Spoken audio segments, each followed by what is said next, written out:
ओम श्री गणेशाय नमः। वास्तु और शैल्य वास्तु, आप कोई भी मकान जब बनाते हैं तो किसी भी वास्तु शास्त्री से वास्तु के अनुसार ही मकान बनाते हैं। जैसे कि ईशान्य कोण में खाली जगह छोड़ते हैं या कोई मंदिर बनाते हैं। अग्नि कोण में किचन रसोई घर बनाते हैं। नैऋत्य कोण में मास्टर बेडरूम बनाते हैं और वायव्य कोण में कोई भी रूम बना देते हैं या दिशा के अनुसार प्रवेश द्वार बना देते हैं या ईशान कोण में प्रवेश द्वार बना देते हैं दिशा के अनुसार। लेकिन वास्तु से भी बहुत महत्वपूर्ण रखता है शैल्य वास्तु दोष। शैल्य वास्तु आपके पूरे घर में जो सकारात्मक ऊर्जा मिलना चाहिए वह अगर नहीं मिलता है तो आपका वास्तु जितना भी करेक्ट रहे आपके घर में धनलक्ष्मी प्रवेश नहीं करेंगी। तो ये शैल्य वास्तु क्या है?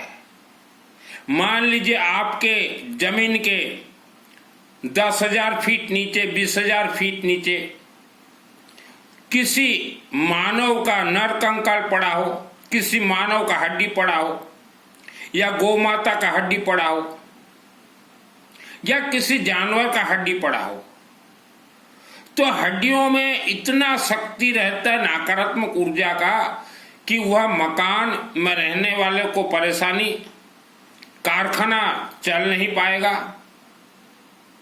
व्यापार चल नहीं पाएगा और अनेक समस्या घर के अंदर दिनों दिन देखने के लिए मिलेगा। पैसा आ भी जाए आपके घर में तो वह रुकेगा नहीं, उसे शैल्य वास्तु दोष कहा जाता है।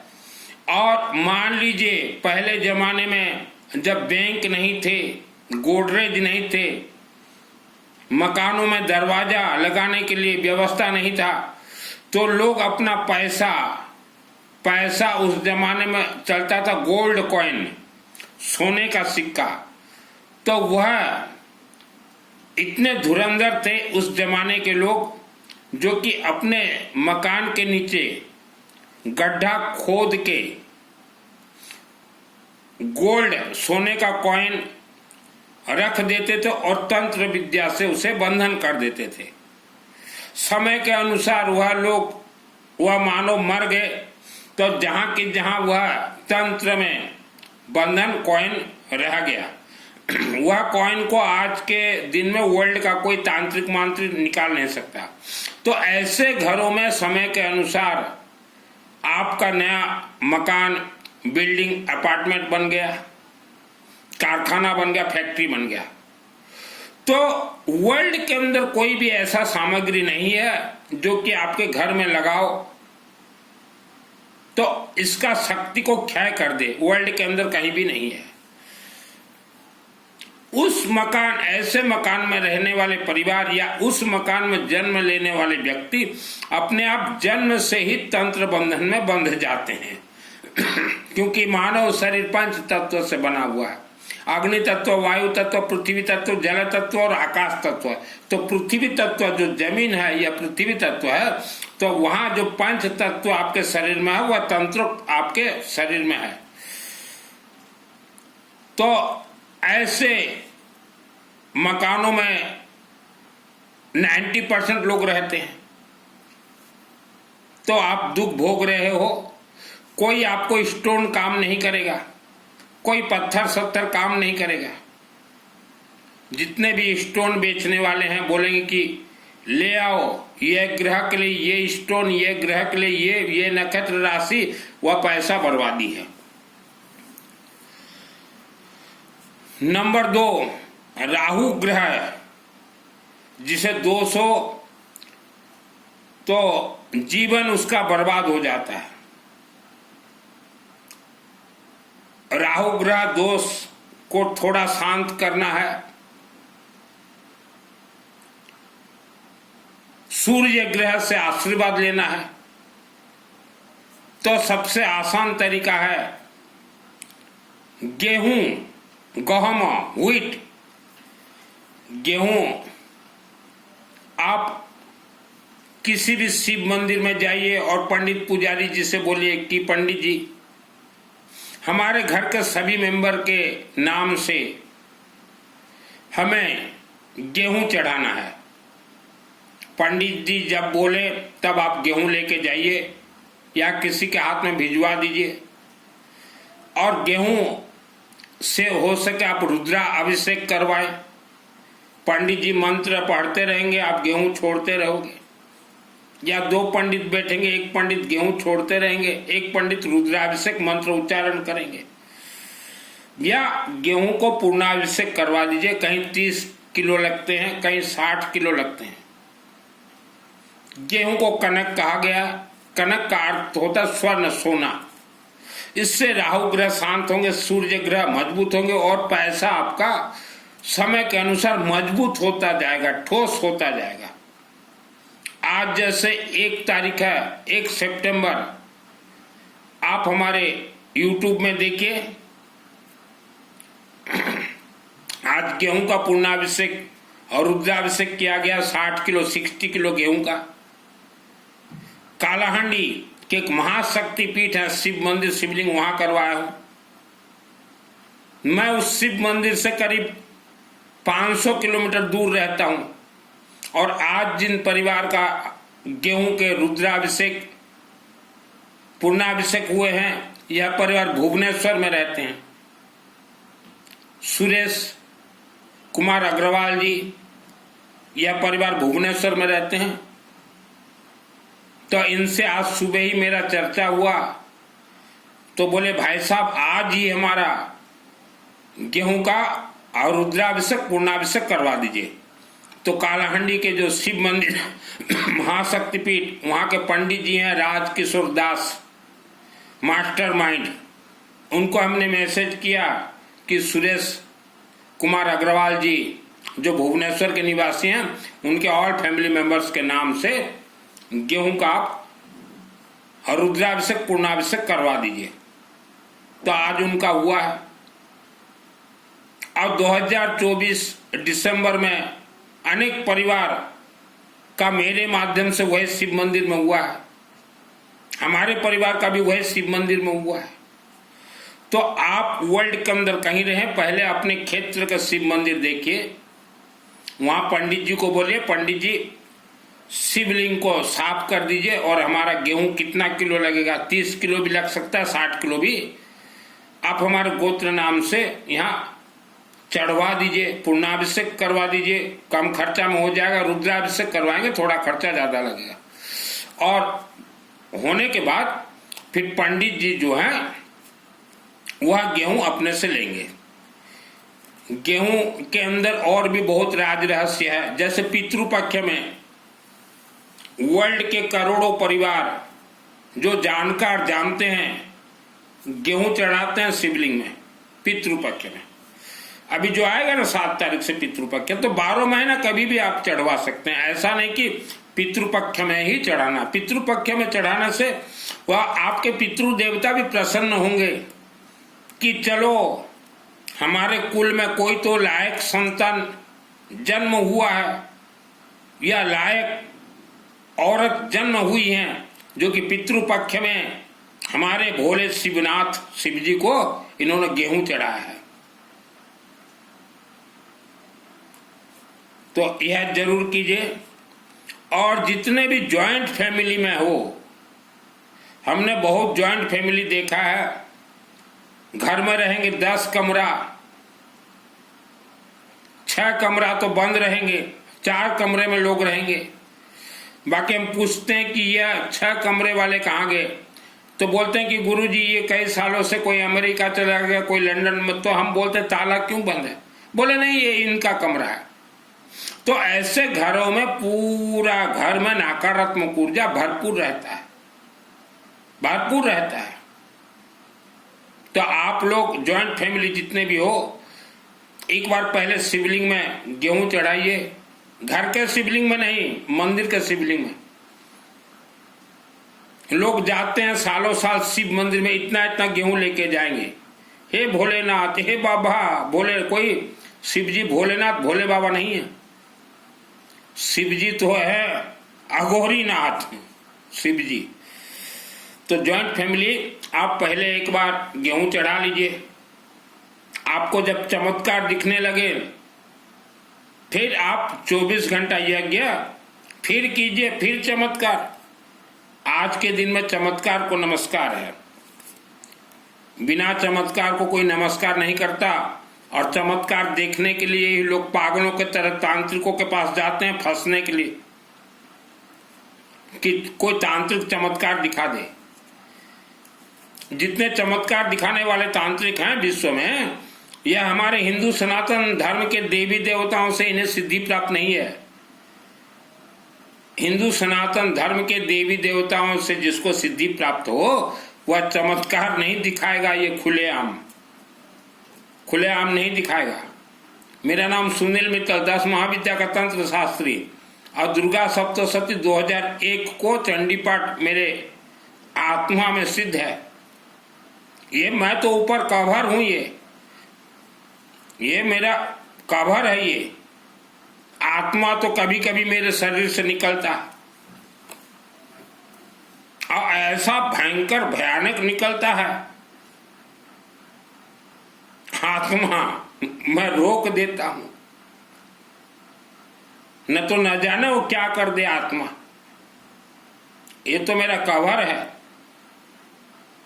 मानो आप जो सोच रहे हो ना, मरने के बाद किसी पंडित को एक गोमाता दे दें, पंडित जी बाछी करवा दे, आपका आत्मा स्वर्ग चला जाए। आत्मा स्वर्ग इतना आसान नहीं है। पितृपक्ष में जितने भी व्यक्ति अपने पितरों पूर्वजों का मोक्ष करवाते हैं, क्यों?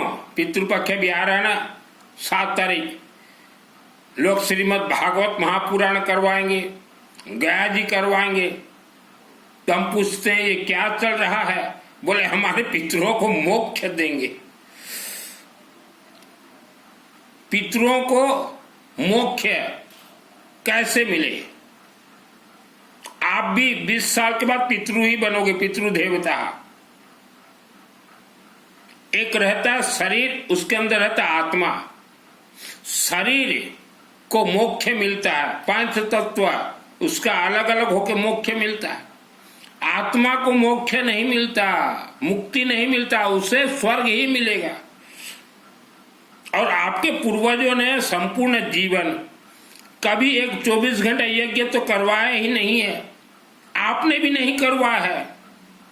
और अपने पूर्वजों को आप मोक्ष करवा दो, मुक्ति करवा दो। एक कथावाचक करवा देंगे मोक्ष मुक्ति। तो हम लोग क्यों वस्त्र धारण किए हैं? हम लोगों को प्रवचन देने का जरूरत ही नहीं है। अगर मोक्ष और मुक्ति अगर इतना आसान हो जाए, बिना यज्ञ बिना रुद्राभिषेक किसी का आत्मा स्वर्ग ही नहीं जाता। सब कोर्सेस हैं, कोर्स हैं। और जितने भी व्यासपीठ से कथा प्रवचन चातुर्मास कर रहे हो, आपका अगर हिम्मत है, ताकत है, तो व्यासपीठ से बोलिए कि हमें सिद्धि प्राप्त हुआ, ऐसे सिद्धि प्राप्त हुआ। बोल के देखिए। छपी छपाई पुस्तक को तो कोई भी पढ़ दे। आजकल टीवी में चल रहा है डिबेट, जगत गुरु राम भद्राचार्य जी बोल रहे हैं कि वृंदावन के प्रेमानंद जी को संस्कृत नहीं आता। तो मैं राम भद्राचार्य जी से मेरा सवाल है, मैं रहता हूं ओडिशा का रहने वाला, आपको ओडिया भाषा नहीं आता। राम भद्राचार्य जी, शायद राम भद्राचार्य होगा, आपको ओडिया भाषा नहीं आता। अब आप क्या जवाब दोगे?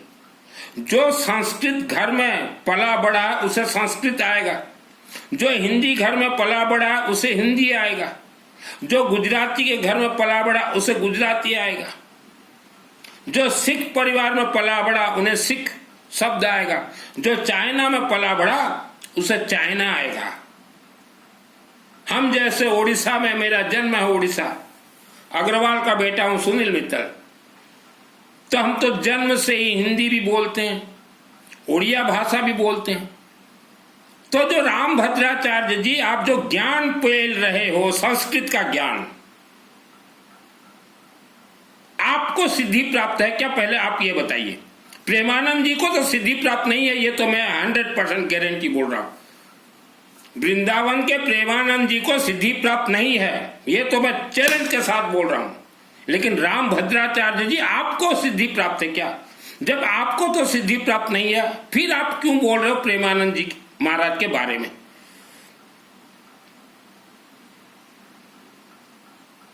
आपको सिद्धि प्राप्त है, आपको संस्कृत आ गया, शास्त्रार्थ कर रहे हो आप।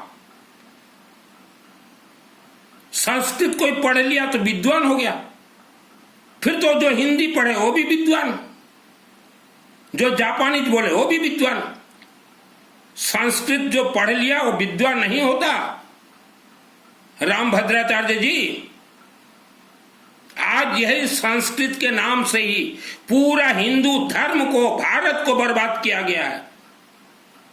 संस्कृत आ गया, क्या हो गया? संस्कृत में लिखा हुआ है, दुर्गे स्मृता हरसी वितिम से सजंतो स्वास्थ्य स्मृता मतिमति शुभम ददासे दारिद्र दुख भय हारिणी का तो सर्वोपकार करना सदार्थ चिता। इस मंत्र को आप पृथ्वी धरती पे अवतरण करवा के दिखाइए रामभद्राचार्य जी, तभी आपको विश्व मानेगा कि चलो दुख दरिद्रता निवारण के लिए रामभद्राचार्य जी ने इस मंत्र को पृथ्वी में अवतरण करवा के दिखाया। इसे कहा जाता संस्कृत। मैं आपका अपमान नहीं करता, लेकिन हम टीवी में सुनते हैं संस्कृत। कई लोग तो बोलते टीवी में, हमारे से शास्त्रार्थ करो। मेरे से करो ना शास्त्रार्थ, है आपका ताकत। जितने भी टीवी में आ रहे हो और बोल रहे हो शास्त्रार्थ करो, हमें संस्कृत आता, शास्त्रार्थ करो। जो भी हो, किसी भी धर्म का हो, आपके जानकारी के लिए, आपने गौ माता का जितना दूध पिया है, मैंने उतना नाग सर्प का विष पिया है। करोगे मेरे से शास्त्रार्थ? ज्यादा शास्त्र के ऊपर टीवी में डिबेट मत कीजिए। एक ही मुझे शब्द बता दीजिए, ये गांव गांव में जो ग्राम देवता, ये कौन है? हम बोलते हैं ये राक्षसी शक्ति है। और सिर्फ दुर्गा सप्तशती देख के मैं नहीं बोल रहा हूं। 2001 को मुझे सिद्धि प्राप्त हुआ, तो एक गांव में मैं गया, गांव गांव घूमता था, तो एक ग्राम देवता का, जो कि भूत प्रेत राक्षसी शक्ति का पीठ है, वहां के लोगों ने उसे मंदिर बना दिया। तो मैं मंदिर में प्रवेश किया, नारियल लेके। शाम का समय था, 6 बजे। मैं और मेरा एक दोस्त, जैसे मैं वहां नारियल रखा, दोनों हाथ वहां से निकलने लगे, बोले हमें दो नारियल। मैं दौड़ के भाग के आ गया। फिर मेरा साधना, तपस्या किया कि ये कौन है, ये राक्षसी शक्ति है, आप बोल के दिखाइए, शास्त्रार्थ कीजिए मेरे से। और वर्ल्ड का मैं नाम नहीं बताना चाहता, अनेक डिस्ट्रिक्ट, अनेक जिला हैं जहां की राज परिवारों ने आज से हजारों वर्ष पूर्व मानव बलि देके एक एक देवी को स्थापना जो किया है, वह देवी भी हमारे हिंदू सनातन धर्म की देवी नहीं है। उन देवियों के बारे में बताइए। राक्षसी शक्तियों को राज परिवार ने अपने अपने जिला में रखा है और उन्हें मानव बलि दिया जाता था। आज भी वह मां के गर्भ से मानव बलि खा रहे हैं। 4 अक्षर पढ़ लेते हो, राम कथा, श्याम कथा, और इसको संस्कृत नहीं आता, उसको संस्कृत तो स्कूल में कभी गया भी नहीं। दुर्गा सप्तशती भी जब मैं शुरू किया, एक एक अक्षर पढ़ता था। तो रामभद्राचार्य जी के जैसे जितने भी भारत और विश्व में बाबा हो, आप लोगों को तो सिद्धि नहीं मिला। बेफालतू अपने को हाईलाइट करने के लिए टीवी के सामने उल्टा सीधा मत बोलिए। दुर्गा सप्तशती चंडी पाठ यूं ही सिद्धि किसी को नहीं मिलता। आप लोगों को सिद्धि नहीं मिला है, इसलिए भारत को बर्बाद करने के लिए भारत के लोगों को बर्बाद करने के लिए, भारत के महिलाओं को बर्बाद करने के लिए। राधे राधे राधे राधे। हम तो भूत प्रेत का कथा कहते हैं। इच्छाधारी नाग नागिन से बचने के लिए रख्यान शत्रु विसाचना का इतना रुदस बनाने इतना दावन तथा तुम कृपास विश्व। किसी को गौ माता गौशाला की ओर लगा देते हो। हमारा हिंदू सनातन धर्म दो ही शक्ति से चलता है, जल और अग्नि देवता ज्वाला देवी, सुप्रीम पावर है हवन यज्ञ। इतना शास्त्र का ज्ञान हो तो बताइए हवन से क्या होता है, यज्ञ से क्या होता है, ब्रह्मास्त्र कैसे उत्पत्ति होते हैं, त्रिशूल विद्या कैसे उत्पत्ति होते हैं, सुदर्शन चक्र कैसे उत्पत्ति, इसके ऊपर बोलिए। श्रद्धा रखो, भक्ति रखो, विश्वास रखो, उपवास रखो। जितने भी व्यक्ति आज ऑल वर्ल्ड के अंदर श्रद्धा भक्ति उपवास व्रत चोला पचोला जो किए बर्बाद हो गए हैं, वह परिवार जो कि हमारे हिंदू सनातन धर्म से कनेक्ट ही नहीं है। आप क्या सोच रहे हो कि बोलने वाला कोई नहीं है भारत में? सभी समाज को जागरूक कर दूंगा। गरीब से गरीब भाई भी हम चाहते हैं कि आप लोग धनवान बनो, लेकिन आपके पूर्वजों के कुकर्म आपको धनवान बनने से रोक रहा है। मैं किसी गरीब भाई के खिलाफ नहीं हूं, किसी धनवान के खिलाफ नहीं हूं, किसी मध्यम वर्ग के खिलाफ नहीं हूं। ये तथाकथित कुछ जो बाबा हिंदू धर्म को बर्बाद कर रहे हैं, राम कथा, श्याम कथा, घनश्याम कथा, पंचदेव को तो छोड़ दिया आप लोगों ने। हवन यज्ञ का कथा कहे, सिद्धि तो प्राप्त है नहीं। जो आपके चंगुल में फंस गया उन्हें उपवास व्रत समायक संबर ये सब करवाते हो। हमने ब्रह्म राक्षस से लड़ा है, देवी शक्ति से, भूत प्रेत को मारा है, इच्छाधारी नाग नागिन से खेला है। आप लोग बकवास कर रहे हो टीवी में, व्यासपीठ में बैठ जाएंगे ऐसे, और उनके साथ 20-30 जो लड़के हैं भगवा वस्त्र पहन के, वह उनके बॉडीगार्ड हैं, कोई सन्यासी नहीं है ये। आज मानव समाज आप अगर बर्बादी की ओर गए हो तो ये सब कथावाचक, ये चातुर्मास वाले, आप जो चाहो वह प्राप्त कर सकते हो। किस्मत नाम का कोई चीज नहीं है। जो रुद्राभिषेक करने वाला पंडित है, जो हवन करने वाला पंडित है, जो यज्ञ करने वाला पंडित है, उनके चरण शरण में आप चले जाइए। जो चाहोगे वह आपको करके दिखा देगा, लेकिन समय लगेगा। ऑल वर्ल्ड के लोगों से हम कहेंगे, आप ब्रह्मा विष्णु महेश, ब्रह्मा जी छोड़िए, विष्णु भगवान विष्णु, हर क्षेत्र में जय विजय, शिव विष्णु और शिव को पकड़िए। फिर पंच देवी देवता में श्री गणेश विष्णु सूर्य शिव और दुर्गा